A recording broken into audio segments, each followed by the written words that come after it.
maka kata Rasulullah akan banyak berjatuhan dari umat beliau masuk ke dalam neraka, berjatuhan. Bapak bayangkan siapakah kita? Bayangkan, apakah tidak mungkin kita salah satu di antara yang jatuh itu? Bayangkan apa andalan kita, amal apa yang baru kita punya.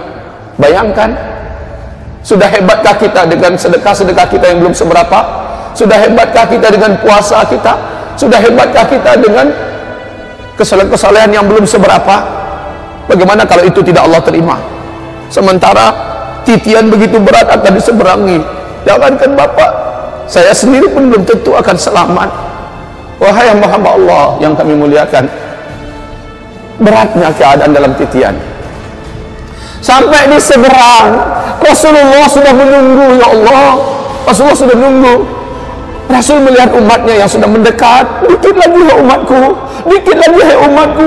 Rasul berdoa, ya Rabb salim salim, ya Rabb salim, ya Allah selamatkan ya Allah. Sedikit lagi ya umatku, sedikit lagi. Dipanggil oleh Nabi. Ada yang mampu sampai ke seberang, ada yang udah dekat, tinggal beberapa meter, tergelincir jatuh. Ya Rabbana, yang nyampe ke seberang seperti hangus, hitam-hitam seluruh tubuh dan wajah mereka. Panasnya titin harus mereka jalani, Pak. Ibu, bayangkan kehidupan yang sebentar ini, yang paling-paling hanya 60 tahun, yang paling hanya 70 tahun. Kita gadaikan kehidupan abadi yang penuh dengan tantangan dan beratnya ujian serta masa musibah besar di dalam neraka. Hanya gara-gara fulus, hanya gara-gara syahwat, hanya gara-gara benda yang ada di selangkangan paha kita. Bayangkan itu kaum muslimin. Bagaimana kita? Bahkan para nabi pun tidak yakin mereka akan selamat. Kaum muslimin yang kami muliakan, sesampainya di seberang, udah selamatkah mereka? Nyampe di seberang, udah selamatkah mereka? Belum. Seluruh orang munafik yang tadi gelap, mereka nggak nampak mana sirat mereka. Ketika mereka sampai di tepi jurang, langsung jatuh ke dalam, karena mereka tidak melihat apa-apa. Inilah nasib orang munafik. Orang munafik di belakang berkata, "Hai orang-orang beriman, tunggu kami, bukankah kita dulu sama-sama Islam?" Orang beriman yang punya cahaya meluncur dan berkata, "Sorry, kalian perlu cahaya, ambil ke dunia.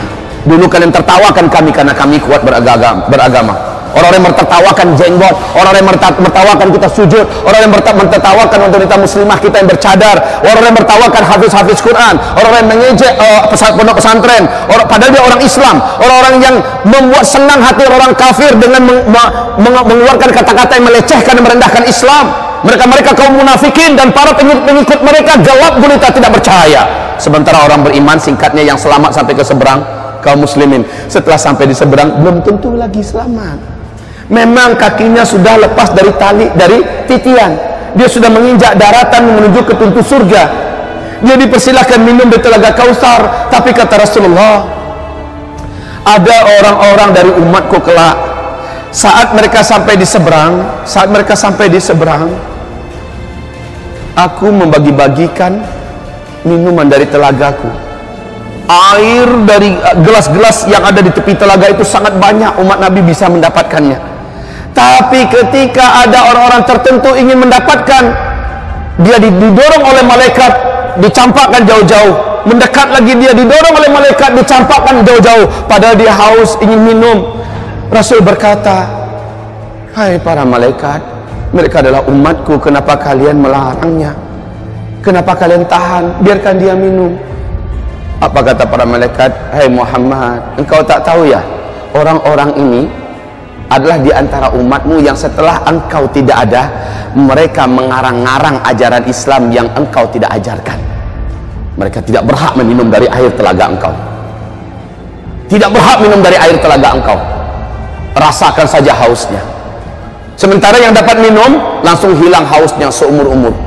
Dan dia bisa menyiramkan ke kepala, maka menjadi segar dan bersih, hidup muda, menjadi belialah kembali fisiknya, menjadi indah, bersiap-siap menuju surga. Belum, masih di seberang, belum lagi ke pintu surga.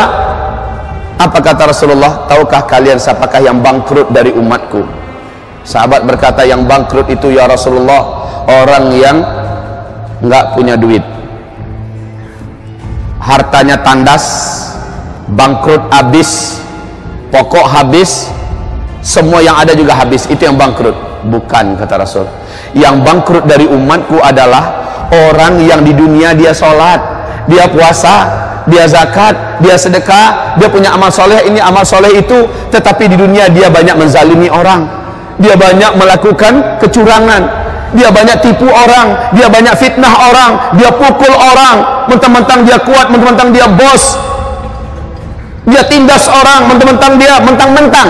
Nah, orang-orang ini, kata Rasulullah, ketika mereka sampai di seberang, di titian seberang, orang-orang berdatangan di hadapan Allah menuntut keadilan. Ya Rabb, ya Rabb, dulu hamba di dunia adalah anak buah si Anu, dia pukul saya dulu, ya Allah, mentang-mentang saya tidak bisa melawan dan saya tidak salah, saya hari ini minta, ya Allah. Itu bukan di padang mahsyar ya, tetapi di setelah penyeberangan. Maka kata Rasulullah, saat itu Allah ambilkan pahala si fulan ini, diberikan kepada orang yang dulu dizaliminya di dunia. Ditimbang berapa kezaliman dia dan berapa pahala yang pantas sebagai penggantinya, diambil, diberikan pada si fulan. Si fulan ini pergi, dapat dia tiket surga yang lebih tinggi. Dengan amal kita tambah naik ke dia. Datang lagi yang lain, ya Rabb, dulu dia memfitnah saya, gara-gara dia saya diminta, istri saya minta cerai, gara-gara dia saya ditangkap oleh pemerintah, gara-gara dia saya diusir dari kampung, gara-gara dia saya akhirnya begini, ya Rabb, hari ini saya minta keadilan kepada Engkau. Maka ditimbang seberapa banyak kezalimannya, lalu diambilkan pahalanya, diberikan pada orang itu. Orang itu pun makin berat timbangannya, makin tinggi derajat yang akan dia terima di surga. Sementara orang ini makin sedikit amal yang dia punya. Datang lagi yang lain, ya Rabb, dulu saya dipukulnya, dulu saya dibunuhnya, dulu saya, yang datang ini diambil oleh Allah, diberikan kepadanya pahalanya. Fa in faniyat hasanatuh, ketika habis seluruh amalan-amalannya, ketika habis seluruh amalan-amalannya, sementara yang datang masih saja ada.